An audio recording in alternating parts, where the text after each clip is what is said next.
One of the greatest hacks in life is to not fall into a status trap.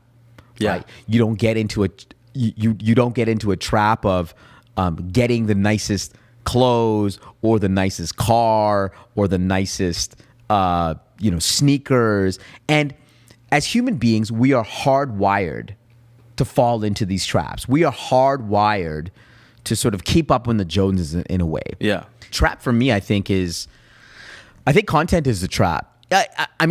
Content is the most, obviously I listen to this pod, people know this, like I believe so heavily in content and putting out your ideas. And to me, I spend a lot of money and a lot of time and resources and effort to make sure that this is beautiful. Right. To make sure that this is aesthetically beautiful, that the content that I put out is awesome and it looks awesome externally.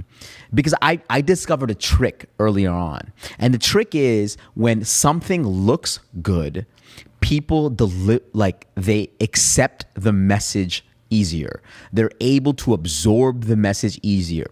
And I learned this very early in business when I started to make like PowerPoint decks for businesses. I remember working for a company, Singapore Press Holdings. I would create these like really beautiful decks. Well, first I would create these really terrible decks, and then I wouldn't change any of the content. I would just make it more beautiful, and people would receive the message better. And I thought to myself, this is an incredible hack.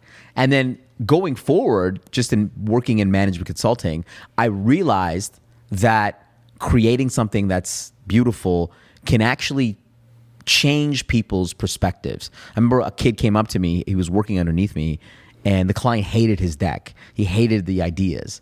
And I said, dude, I'm going to say this with peace and love. Your content is amazing, but you have to present it in a way that people will receive it. Yeah. And so all he did, we worked on the aesthetics.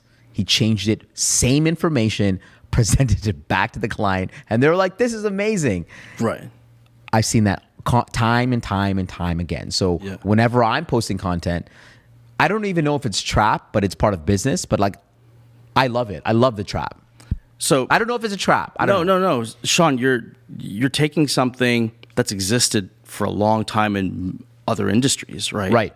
Like I dabbled in the restaurant industry. I had 2 restaurants, one for 10 years, one for 5 years. Yep. And my dad comes from the food industry, and one of the golden rules is a customer eats with their eyes before they eat with their mouth. It's got to look amazing. 100%. Right? It has to look amazing.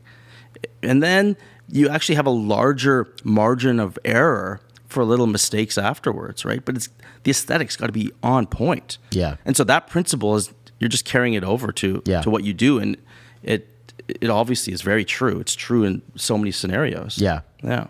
So okay, well, I'm glad that you're on that, but I'm trying to avoid, like, I want to drive my beat up van, my 2013 Toyota Sienna for the rest of my life.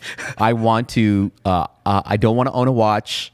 I don't want to own any sneakers. I want to just like shop at Uniqlo and just like continue my life and just So the car thing, I've always wanted. Oh, I'm gonna daily drive a Porsche 911. Oh, I want a Rolls Royce. I want this. I want that.